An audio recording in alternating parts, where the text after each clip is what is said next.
Hey guys, welcome back to my channel. I'm Kristen and I'm so happy that you've decided to join me again for yet another Rise and Glow episode. Whoop, whoop. For those that don't know, or if you're brand new to my channel, what this is pretty much a morning journaling series and session where we unpack a journal prompt, a gratitude journal prompt. Those are two totally different ones. A Bible verse, because yes, honey, we are Christian girlies on this channel. A Bible question, and I leave you with a wonderful affirmation that you can repeat for yourself daily or just take for yourself whenever you have a moment. And with that, I basically break down what I wrote down on these particular topics, and then I also give you an opportunity to expand on it for yourself in our comments, or just think about it throughout the day. And with that, the purpose of these is to help inspire you not only to maybe try to wake up just a tad early so you can listen in on these and do some of the journaling, but also to kind of open your mind to, I guess you can say, various questions that could have been on the back of your mind, or could simply be things that you never really thought about but have considered that maybe these are areas that I should possibly work on for myself.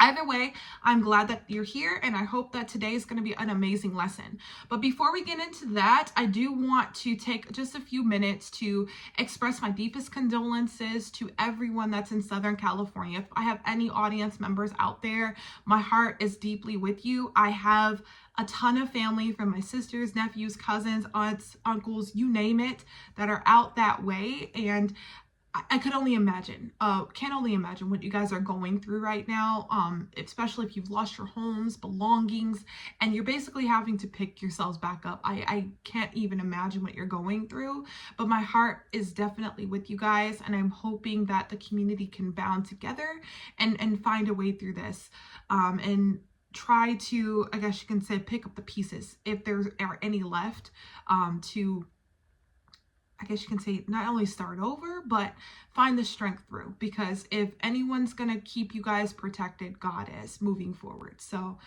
my heart is with you. My prayers are with you. And everybody on this channel and community is with you as well. So let's get into today's journal prompt, and we'll keep it moving. So if you guys have noticed over the last few videos, specifically for Rise and Glow, we focused on basically 4 different key areas here: discipline, alignment, resilience, and intentionality. Now I'm looking at my whiteboard behind me because those are my 4 core words for the year, but I decided to really focus on them heavily in January because I'm a firm believer. If I'm going to make a plan for the year, I gotta start hard, I gotta finish hard, and in between, so from January to December, we gotta break each of those words up, and how can I say this? Make them come to fruition in any way possible. So this particular journal topic is an expansion of one we did previously related to distractions. So this one's relevant to distractions and your goals. And here's my question. The question is, what distractions have kept me from focusing on my goals?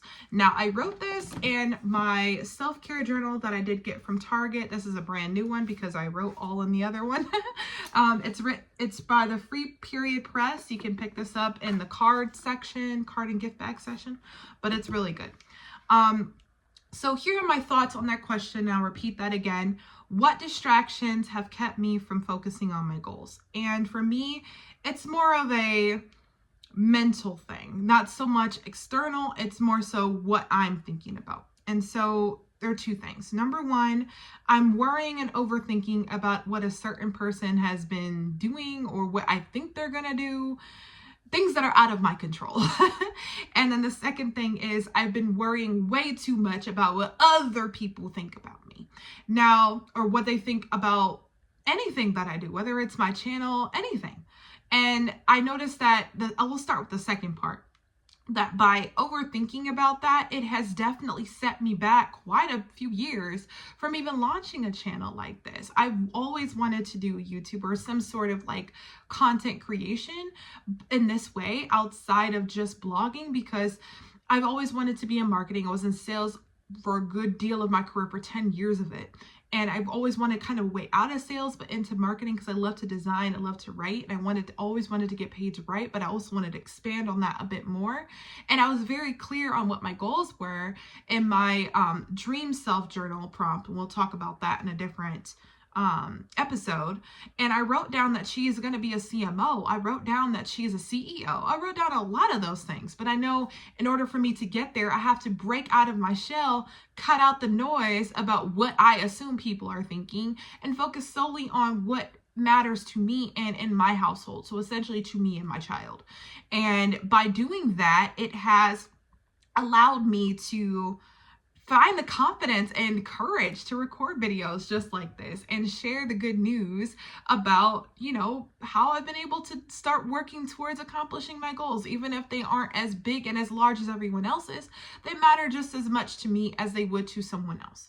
So that is the way that I am handling the distractions in that way.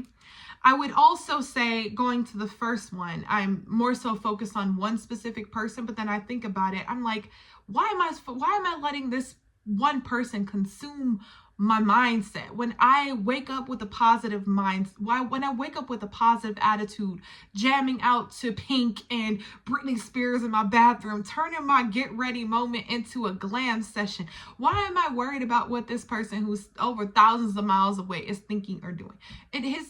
Their actions don't bother me. Their mental capacity should not bother me, because what goes on in these four walls or in my house is the only thing that should be center focused. So I do want you to take some time to really think about that and really hone in on what specific distractions are keeping you from your goals. And take a second to take a pen, take a journal, and write that out. Because if you're able to do that and you can see it on paper, it's easy for you to say, okay, these are the things that are keeping me from reaching my higher self, and these are the things I need to tackle and handle before I can get to that next level, which brings me closer to the higher version of myself.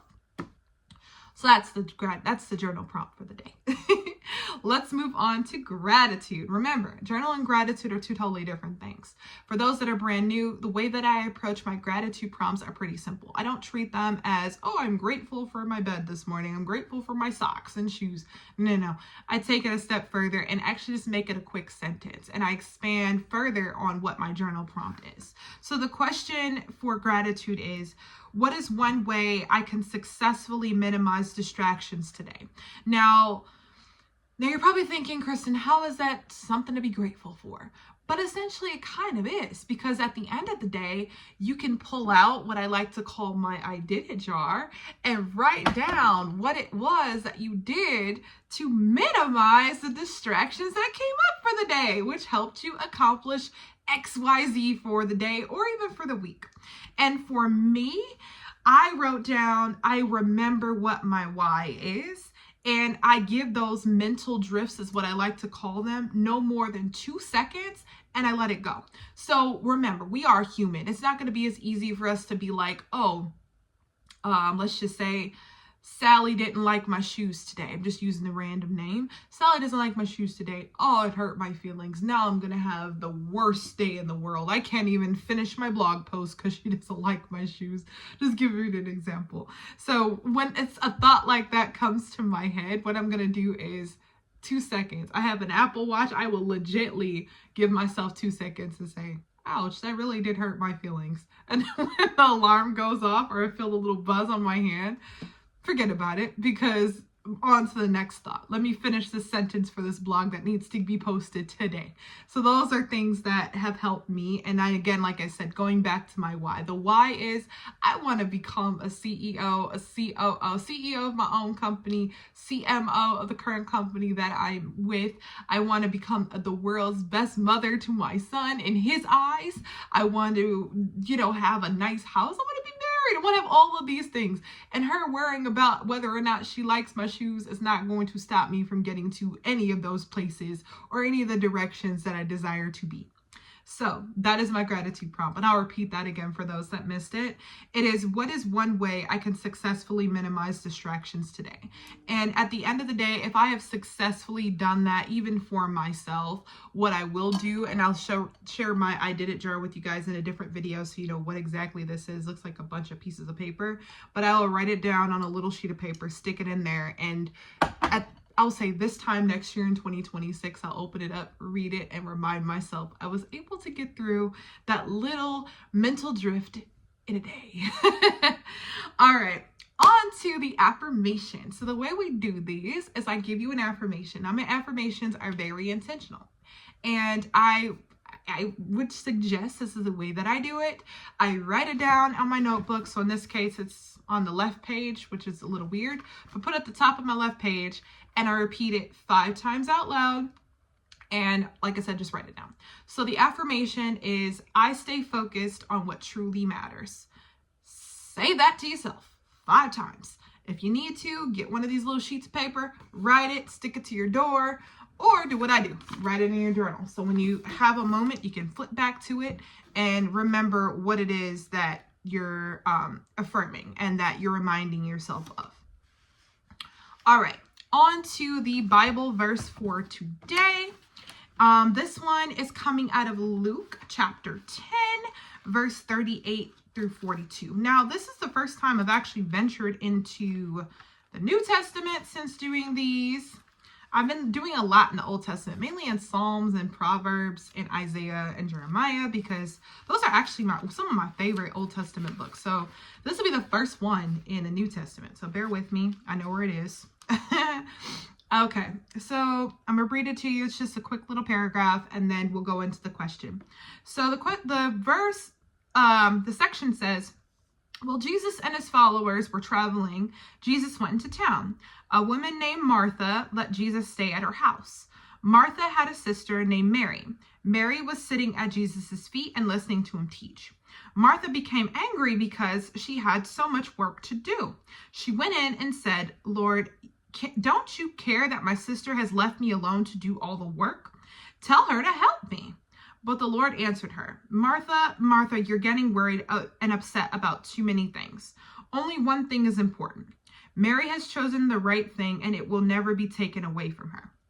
Now, that story, although firsthand, it's kind of like, okay, so Jesus was a guest. Got it. And on one hand, Martha thinks that she's doing the right thing by preparing her house for her guest, and she thinks her sister is being lazy. Now, how many of us have siblings? I have 3 of them. I mainly lived at home with my brother because my sisters were a lot older than me. But when my brother was growing up, I used to think he was being completely lazy because he would never help me, and I'd be forced to clean up the house, vacuum, do all of these things because my mom would tell me to do that. But in my mindset, I eventually gained the mentality that I have to. And even in my house now, whenever I know I have guests coming over, I'm vacuuming like a crazy person, doing the dishes, cleaning the house. I'm doing any and everything except spending time with that person. Sometimes. My boyfriend's a testament to it. He'll be honest. He could tell you, like, sometimes I'm doing any and everything besides sitting there, whether it's cooking or cleaning or something. I just, in my mind, I'm thinking I have to keep a clean house, because if I don't keep a clean house, they're going to think I'm dirty. And if they think I'm dirty, they'll never stop by again. Like, these are things that go through my head. But listen to the story. So on her end, she's thinking, I have to do everything to impress Jesus, where Mary simply put her rag down and sat by his feet to listen to his stories, whatever it was that he was talking about. And now, granted, Martha was well within her rights to feel upset. Jesus brought her back centerfold and said, well, you're focusing on the wrong things here. Although you want the house to be clean, my time with you right in this moment is kind of limited. Come give me the time that I'm deserved. So the question that comes out of this particular Bible verse that I want you guys to take home with you is, how does choosing what is better over what is urgent help me stay focused throughout the day or throughout the week?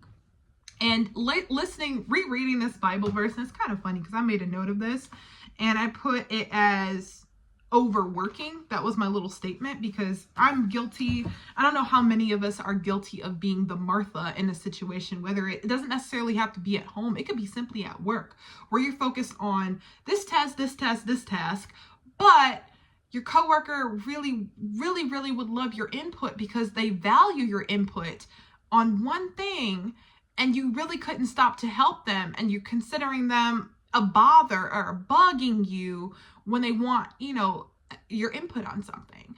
And only because you're like wrapped in your own bubble, it's hard for you to kind of step away and say, okay, like the question, what really is urgent for me to answer right now versus what is better? And in this moment, this is something I would like for you guys to take away is, okay, how can I shift my mindset from being, we'll call it the Martha over here, into being the Mary, which is you're still doing what you're supposed to do, which means you are appreciating the guest that's coming in your house. Now, granted, it's Jesus, but you're appreciating the guest that's coming in your house and you're giving them all of your attention, but you're also not, sidestepping the fact that maybe you should have done the dishes, or maybe you should have swept the floor, or maybe you should have, patted the pillows down, or however they were living back then.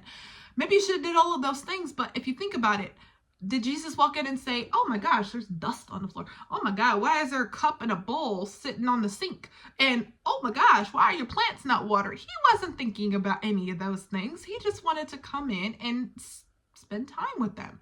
And Mary figured that out.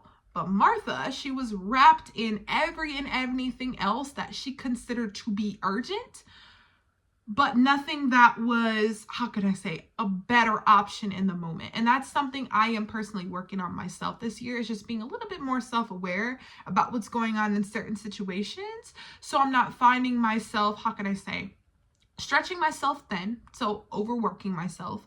And I'm also giving the time that's necessary to the people that matter most in my life. So in the case of my child, like I'm trying to finish this video right now, I need to help him in the next 15 minutes get ready for school, or we're going to be late. And, if I'm spending time with my boyfriend, and, I know our time together is kind of limited because we see each other maybe on the weekends or when we're really, really not busy and wrapped with kids and work, that my time with him is dedicated to him. And I'm not sitting there scrolling on my phone, even though I can get bored, or I'm not, how can I say this, bring in my laptop, where I do that sometimes, and I'm deep diving into work, whether it's I'm just simply, quickly entering an email and leaving it alone, instead of giving my focus zeroed in like this to a task that could honestly be handled on a Monday and it's a Saturday. Does that make sense? So I say all that to say, I appreciate you guys so much for listening in. If the Bible verses and questions are like, oh, Kristen, you're a Christian girly, oh my God, this isn't for me, then that's fine. This video is not for you. It's not meant for you. But it's for people that, just want to have that extra encouragement that there is something and there is a resource out there that can help you maybe step down from the distractions that are distracting you from achieving your goals, and also help you become, how can you say, more self-aware and conscious of things that are taking over your life that are not as important as things that, how can I say this, can make your life better, versus things that you consider to be urgent. Well, it's been great, and I look forward to hearing you guys in the comments, and thank you again so much for listening.